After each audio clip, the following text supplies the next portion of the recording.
Of course, the idea of making it look like the APC is telling Nigerians that it will have to organize its own platforms, they should understand very well that you cannot set exams for yourself and pass. Then, coming to the issues of the Labour Party, yes, they've taken a decision, but I can tell you that it's not good for them. Yes, my people, as it is hot, it don't happen. I come for Arise News. Arise TV, una don't touch obedient family. Now, our turn to give na gbas. My obedient family, please just share this video because I won't give them gbas. I won't reply them. Yes, and I go play with they talk for now after I talk finish. Yes, they say that they give Peter Obi platform. I want correct that impression. You guys are not giving Peter Obi platform. When they use Peter Obi platform to take cash out. Yes, and I go explain why. The family make Peter Obi get online is enough to deliver vote for Peter Obi. All of it Peter Obi need now. I have to go to the grassroots to get talk to people. Say this is my manifesto and this is what I have to offer for Nigerians. Yes, the man later say make una bring the rest presidential candidate come. Make all of them talk. Make Nigerians see who they want vote for. Now me talk now. If I say the money that they cash out to Peter Obi now value pass the rest presidential candidate will not come. Obedient family make una give Arise TV News goes for comment session. Make una give their name. Because these people now, they already they bias. And I they like them before, but as I do this thing now, me say I don't go like them again, I don't go watch them again. Please, make una hear what they talk. When I hear them. And please don't forget to share this video and comment your opinion. And we took a decision not to make this a debate because we wanted a convivial atmosphere of sharing ideas, just like you would have seen yesterday. It was never the intention of Arise News to actually, prepare grounds for a vice presidential candidate to come. But if a representative was sent, isn't it a respect of the voters, for the voters? Of course, the idea of making it look like the APC is telling Nigerians that it will have to organize its own platforms, they should understand very well that you cannot set exams for yourself and pass. Then, coming to the issues of the Labour Party, yes, they've taken a decision, but I can tell you that it's not good for them. As a new political party, you should be open to every platform. While I understand their concerns that where you don't have other presidential party of the presidential candidate of the legacy parties, that they wouldn't be there. If we are to use the metrics of organizing presidential town halls and debates based on elected representatives at the National Assembly, you and I will know that the Labour Party as a new political party will not even be given a seat on the table because they don't have elected representatives at the National Assembly. So we would, if we want to use those metrics, have preferred to go with the SDP, to go with maybe APGA, which already have elected representatives at the National Assembly, because Labour Party is here to be tested. So it can be akin to APM or other political parties. But you can see that because of the temperature of the political climate and the respect, editorial decisions were taken to actually justify this in such a way that the Labour Party should be thankful to media organizations like this, because it wasn't only Arise News. You have the Nigerian Guild of Editors, you have the Guardian newspaper, the Cable, you have Leadership, you have Punch, and all, including with the respected global think tank, CDD, coming together to put this. So the idea of APC singling out only Arise News, or maybe Labour Party trying to, think that it was an error of judgment on our part, I think it's time for understanding. And the best deal for Labour Party, if I will advise them as a political strategist, is for them to embrace all platforms, because they need everyone, unlike the legacy parties that think that they already have some voters. Now, on the other aspect you talked about very quickly, Adesua, there has always been this controversy about the position of VP and presidential candidate.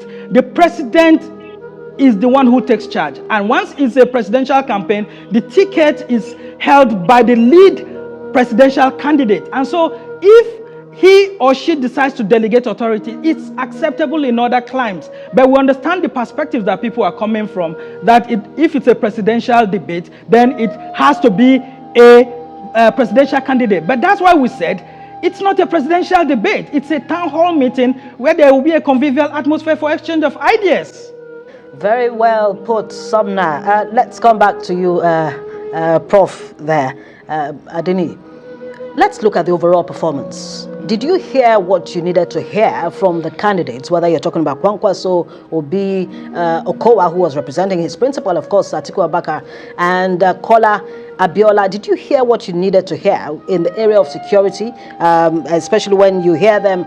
Most of them actually said, look, we want more men or more boots on the ground. Of course, not discountenancing the fact that technology is very important.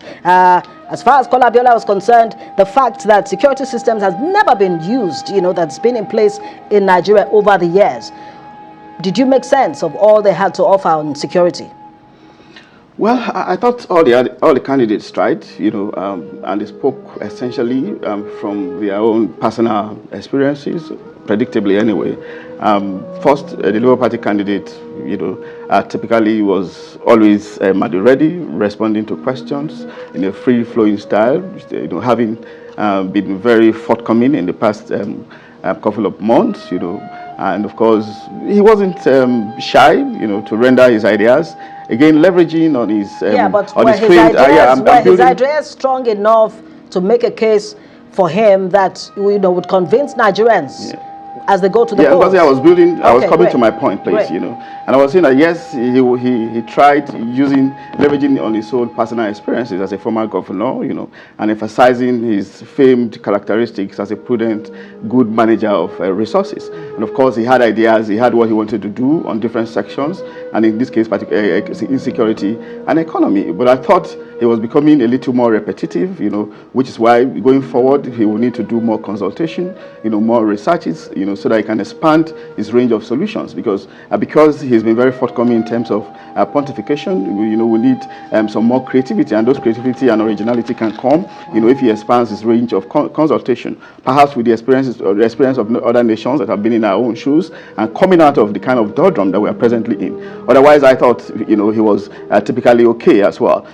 Typically okay. Then, of course, Governor Kowa, the only person in government who participated in the debate, he didn't do badly, of course, again, using his own experiences and, of course, confidently too. But I thought it was, somewhat easily irritated, by the jabs that his colleagues were directly or indirectly throwing at him. Maybe at his level, I wouldn't expect him to be that. He's a human being. We saw some bust-ups from other colleagues as well. But holding brief for someone else, who is higher, I thought he should have been more temperate. But of course, overall, he didn't do badly. And when they did dialogue with IPOB, Boko Haram, and other non-state actors or agitators, how realistic really is that? We do not expect anything else other than dialogue, because we are talking about people who have been angered by some levels of exclusion. And exclusion has a way of affecting people's psyche, people's ego. And of course, in a multi-ethnic, plural society like ours, we need all egos massaged, through the instrumentality of inclusion, inclusion in state machinery. But you didn't allow me to talk about PRP and Kwankwaso, in fairness to them as well. Ahead. Kwankwaso, of course, former governor as well, but again, he did very well, leveraging on his experience as a former governor. But again, it's important for us to also know that, he has to grow beyond the Kano achievement and see how he can externalize his vision beyond Kano and surrounding states. PRP didn't do badly as well. He tried, because he is the one without any experience in government. But if I thought he should have been more robust with more research on our problems, particularly the question of insecurity, where he was insisting only on the absence of a meeting. I do not know how the absence of a meeting can resolve the problem of insecurity. I expected him to talk about basic problems like the proliferation of light and small arms, overpopulation, depleting resources, joblessness, deindustrialization of forests where bandits are operating, etc., etc. Those are granular details that I expect the presidential aspirant to talk about. But I think there are still more opportunities for them to improve on their performances, and the sky remains their limit.